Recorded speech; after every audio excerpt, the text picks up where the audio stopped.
In Ouagadougou, the air was thick with dust, a palpable tension hanging heavy as the sun dipped below the horizon.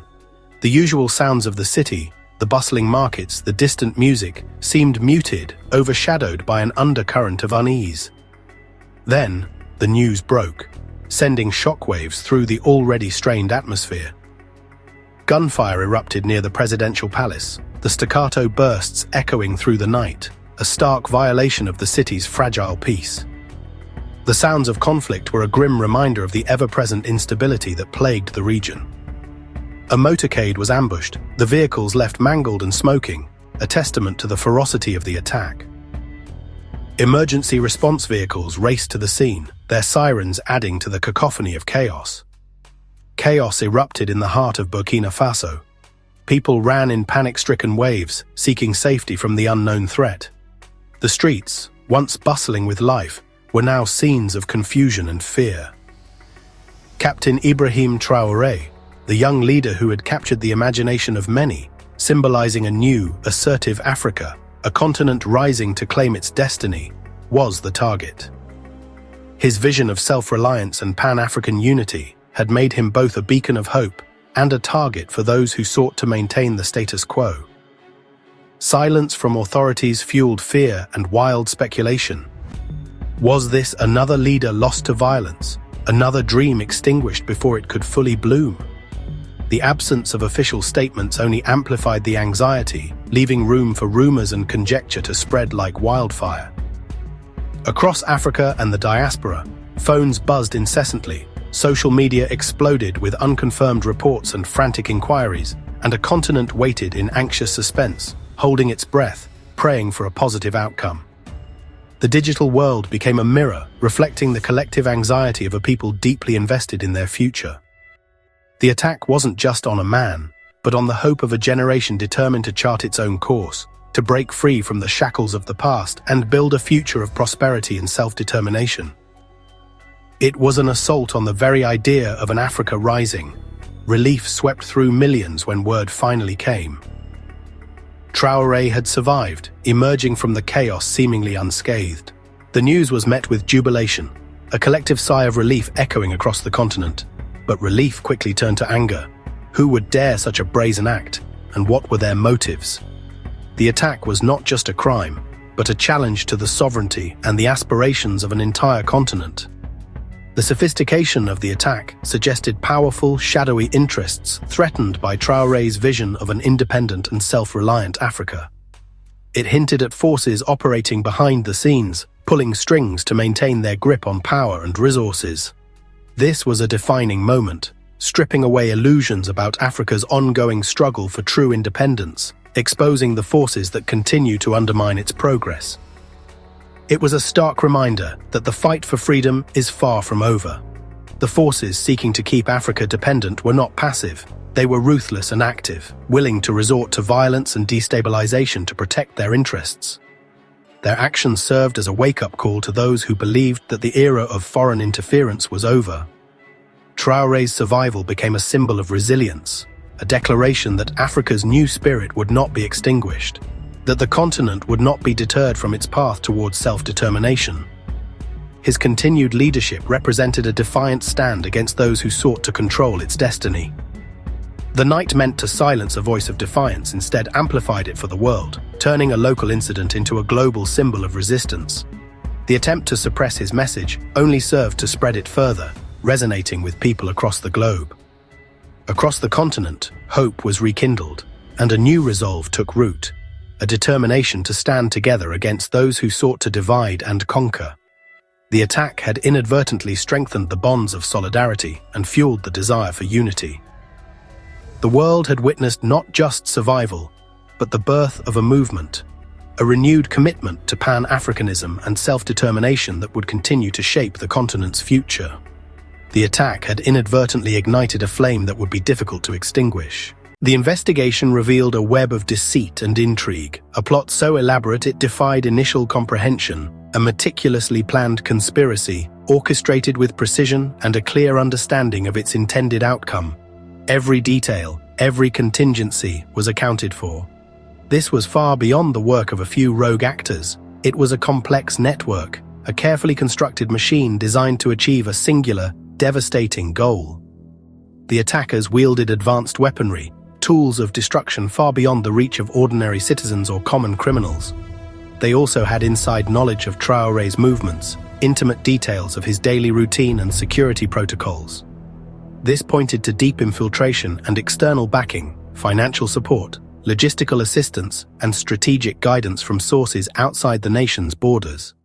Evidence pointed to foreign handlers, shadowy figures pulling the strings from afar, orchestrating events with cold calculation.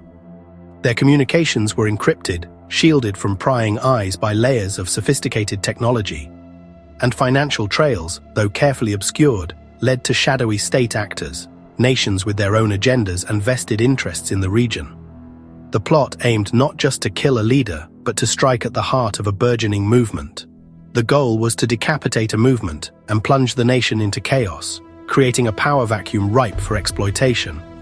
Multiple teams were poised, each with a specific role in the unfolding drama. One for the ambush, positioned to deliver the fatal blow, another to block escape, ensuring there would be no retreat. A third to seize the airwaves, to control the narrative and shape public perception. The plan failed thanks to the loyalty and quick action of Traoré's guard, their unwavering commitment to protecting their leader. It also failed due to a last-minute hesitation by a key conspirator, a flicker of conscience that disrupted the entire operation. The failed coup exposed the lengths to which threatened interests would go, the depths of their desperation to maintain control. It revealed their determination to stop Africa's new wave of sovereignty, the rising tide of self-determination that threatened their established order.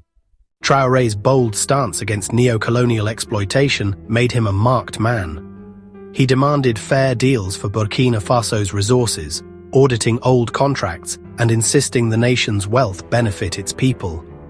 This threatened the global order that profits from Africa's cheap resources. If Burkina Faso succeeded, others might follow, an existential threat to entrenched interests.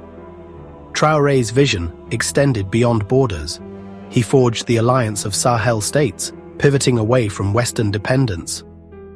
His Pan-African message of unity and self-reliance resonated with a continent hungry for dignity. For those used to dictating Africa's fate, Traoré was more than a nuisance. He was a strategic threat. Neutralizing him became a priority for those invested in the old order. In the aftermath, Mali and Niger, Traoré's allies, declared any attack on Burkina Faso an attack on all three nations. This was no empty threat. Military alerts were raised, intelligence shared, and a united front formed. The failed plot, meant to divide, instead galvanized support for Traoré and exposed the enemy within and without. Public demonstrations erupted in solidarity, and the military closed ranks. The alliance of Sahel states proved itself a real force, shifting West Africa's balance of power. Dependence on outside organizations faded as regional unity took center stage. The message was clear. These nations would defend their sovereignty together. A new era of indigenous solutions and mutual defense had begun. The failed attempt to remove Traoré from power didn't diminish him. Instead, it inadvertently transformed him. It solidified his image in the eyes of many. He went from being a rising leader, a promising figure on the political landscape, into a living symbol of resistance against neocolonialism and external interference. Across Africa, his ordeal, his resilience, was seen as a shared victory, a testament to the enduring spirit of self-determination. It became a validation of the ongoing fight for true independence, for economic sovereignty, and for a future free from external manipulation. In Mali and Niger, celebrations erupted spontaneously. People took to the streets to express their solidarity. And in other nations, youth and activists rallied online, sharing messages of support and drawing inspiration from his unwavering example. Social media became a powerful tool for amplifying his message. Traoré became widely known as the People's Captain, a title reflecting his connection to the common citizen. He came to embody the hopes and dreams of a generation that is tired of empty promises, systemic corruption, and the lingering effects of foreign control. His directness, his unwavering commitment to transparency, and his perceived incorruptibility set him apart from many other leaders. This made him a vessel for the aspirations of millions who yearn for a better future, a more equitable society, and a government that truly serves its people. The attempt to silence him, to remove him from the political stage, only served to elevate his status and amplify his voice. He was quickly turning into a continental icon, a symbol of resistance and self-determination for a new generation. Traoré now stands as the face of a new, more assertive Pan-Africanism, a movement gaining momentum across the continent. It's one rooted in grassroots solidarity, in community-led initiatives, and in the pursuit of real, tangible change for the lives of ordinary Africans. After the failed assassination, Burkina Faso responded with swift, decisive action. Security agencies were purged of disloyal elements, and new, trusted commanders took charge. Protocols were overhauled, and the state fortified itself against future threats. Diplomatically, the government strengthened ties with its Sahel allies and quietly distanced itself from suspected foreign meddlers. The incident left a mark on the national psyche, reinforcing a narrative of vigilance and self-reliance. Rather than despair, the people found renewed purpose, accelerating national development and defense programs.